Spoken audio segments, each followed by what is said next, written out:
Lakers fans, be honest with me for a second. When was the last time you looked at a Lakers box score, saw another ridiculous night from Luka Doncic, another confident game from Austin Reeves, solid minutes from all these new guys, and then suddenly realize, almost like a glitch in your brain, wait, LeBron James still hasn't played a single minute this season?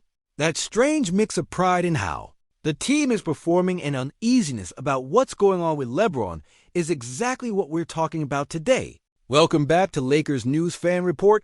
I'm here to bring you the latest news and the most realistic rumors about our Los Angeles Lakers, with that mix of insider-style detail and straight, honest analysis you expect from someone who lives this team every single day. Tonight we're going to break down what is actually happening with LeBron's injury, why this specific problem is so delicate at his age, how the team has quietly changed around him, and what all of this really means for his comeback and for the future of the purple and gold. Trust me, the most important part of this story only makes sense when we put all the pieces together, so stay with me until the end. The starting point is simple, but still kind of shocking. LeBron missed the season opener for the first time in his entire career and hasn't been available at all through the first stretch of the 2025-26 regular season. While we've been watching Luka dominate, LeBron's name has been stuck on the injury report with a nerve issue in his lower back and leg. On paper, it's just one more injury line for a 40-year-old veteran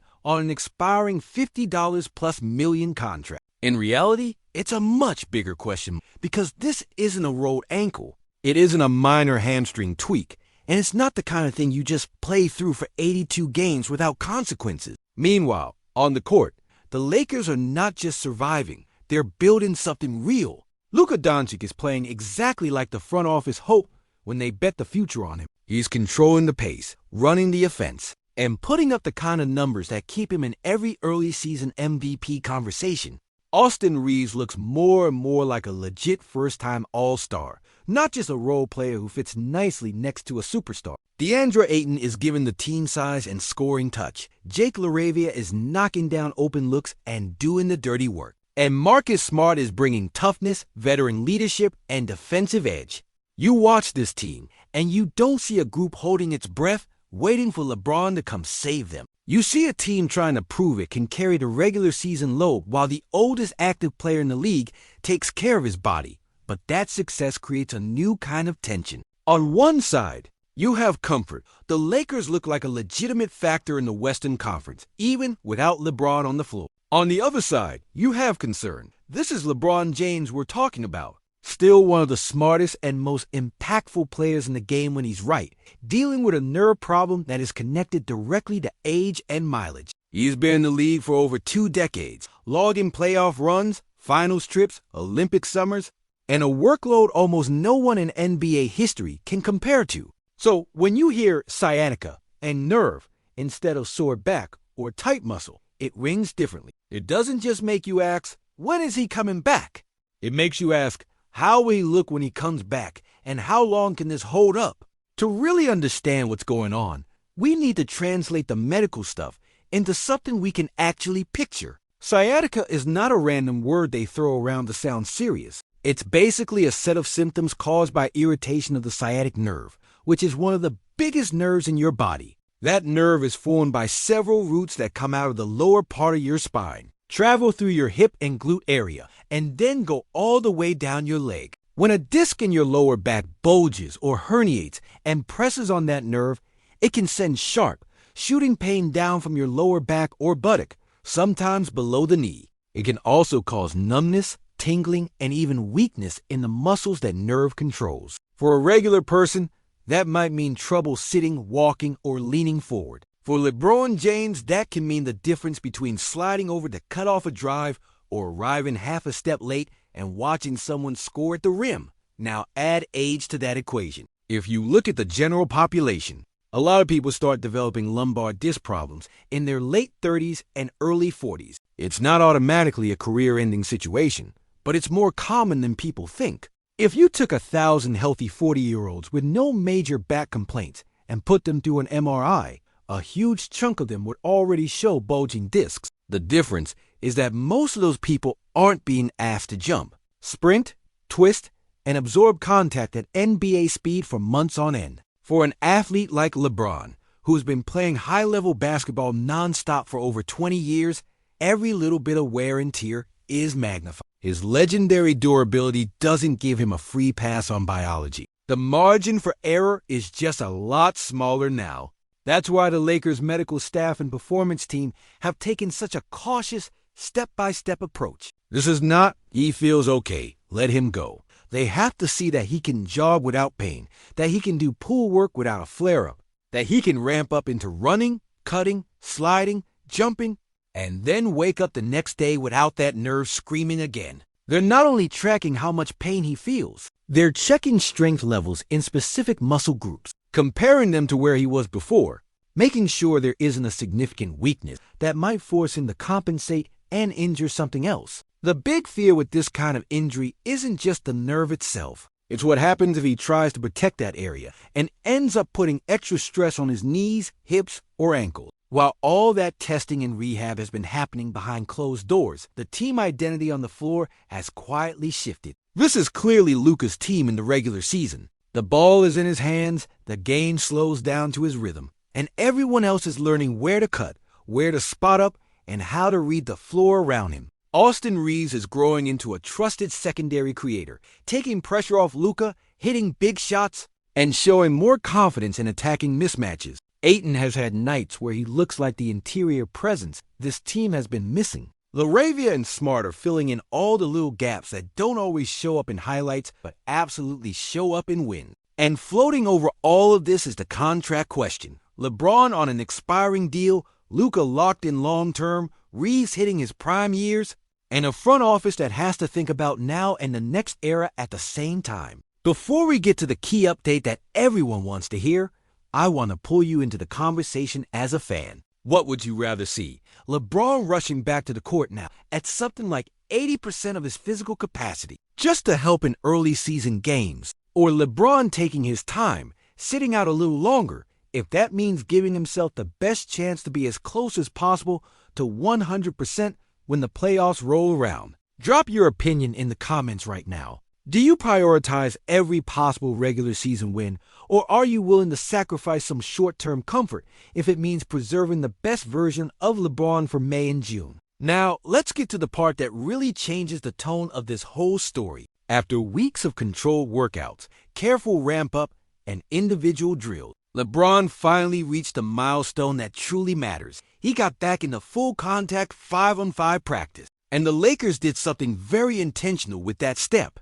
Instead of throwing him straight into a full practice with the main group in the middle of a road-heavy schedule, they had him join the South Bay Lakers, the G League affiliate in El Segundo, that allowed him to go through structured, intense practices with real game-like actions while the main team was on the road. For the first time this season, he was running live sets, defending, getting bumped, attacking the basket, and taking on all the random, uncontrolled movements that you simply cannot simulate in a solo workout. The early feedback from those sessions was exactly what Lakers fans were hoping for. He moved well, he finished practice, and maybe the biggest news of all, he didn't show signs of a serious flare-up afterward. No obvious setback, no immediate shutdown, no "we're pausing this for a few days" language. The team kept him working with South Bay for another session, another round of 5-on-5, another test of how his back and leg would respond not just in the moment, but the next day. And once again, the reports point in the same direction. Progress, not regression. That's the real climax of today's update. We're no longer stuck in the "can he even practice" phase. We've officially moved into the "when does he rejoin the main group and when can he actually play" phase. From here, the roadmap looks something like this. Once the Lakers finish this stretch and return home, the expectation is that LeBron will join the main roster for a standard team practice in El Segundo if his body keeps responding well. After that, the circle on the calendar that everyone inside the organization is staring at is a home game around the middle of the month, with another potential target date shortly after that. They decide to give him a little more time. Nothing is officially announced until the medical staff clears him, but the tone has clearly shifted. We're not guessing anymore. We're looking at a realistic window for his season debut instead of an open-ended "we'll see." And this is where the strategic side kicks in. The Lakers can't just plug 2016 LeBron into this rotation and call it a day. They have to design a version of LeBron that fits who he is now and who the team is now.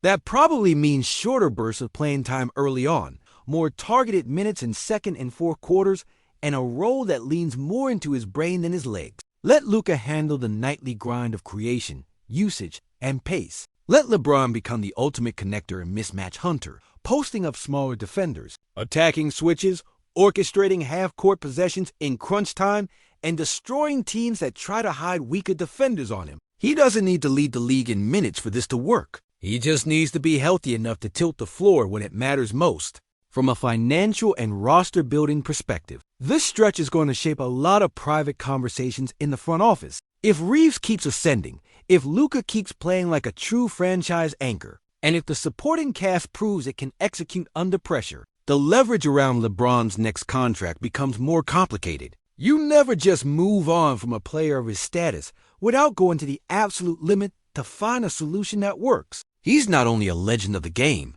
he's also still capable of swinging playoff series if his body is right. But the organization can't base everything on nostalgia.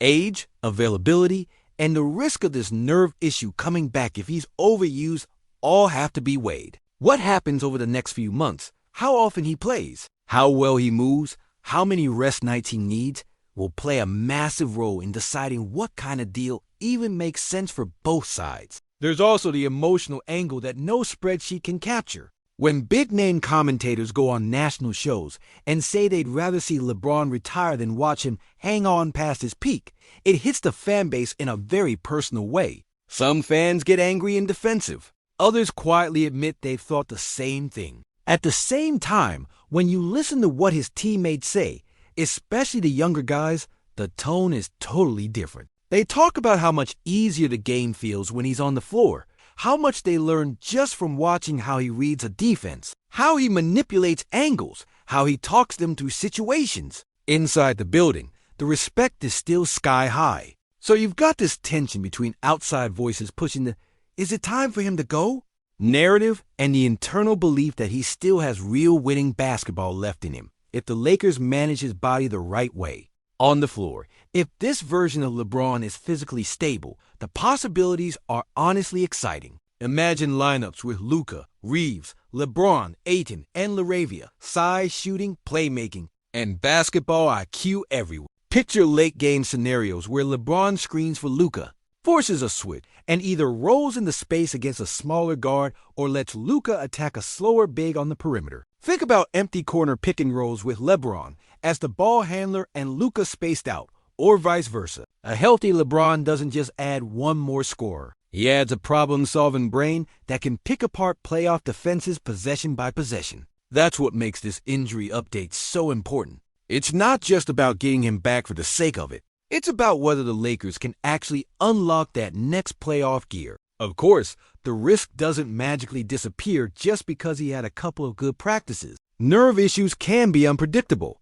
A bad landing, an awkward fall, or a sudden overextension could cause symptoms to flare up again. That's why the team will almost certainly keep building in rest days, keep monitoring his response after games, and keep communication brutally honest. The goal isn't to have LeBron back just so the arena can cheer his name in the first quarter of a random regular season night. The goal is to have LeBron back in a way that gives him a real shot at staying on the floor when the season slows down. The scouting tightens, and every possession in a 7-game series feels like a chess match. So where does that leave us right now? As Lakers fans, we're in a unique position. The team is proving it can win without rushing LeBron back. The medical staff is choosing patience over panic. The front office has built a roster that doesn't completely fall apart when the legend is unavailable. And now we finally have the kind of positive sign we've been waiting for. Full contact practices, no immediate setbacks, and a realistic target window circled for his return. To me, that's the biggest headline. This injury hasn't ended anything. It has just forced everyone, LeBron, the organization, and us as fans to be smarter about how the last chapters of his career are written in Los Angeles. My concise take is this: LeBron's sciatica issue is serious and can't be treated like just another line on the injury report. but the way the Lakers are handling it step by step, checking how his body responds, letting the team grow around Luka and Reeves while he recovers, actually gives them a better chance to chase a title instead of just chasing regular season headlines. Now I want to hear from you. Are you on board with this cautious plan, even if it means waiting a little longer to see LeBron back in uniform? Or would you rather see him on the court as soon as he feels good enough, even with the risk that comes with that? Tell me in the comments how you balance protecting the legend versus pushing for every possible win right now. If you got value from this breakdown and you want fast, detailed, and honest coverage of every big development around the Lakers' injuries, rotations, trades, and rumors, make sure you hit that like button, subscribe to Lakers News Fan Report, and turn on notifications so you don't miss our next update. I'll be right here with you when LeBron finally steps back onto the court, and we'll react together to what his return really means for this season and for the future of the purple and gold.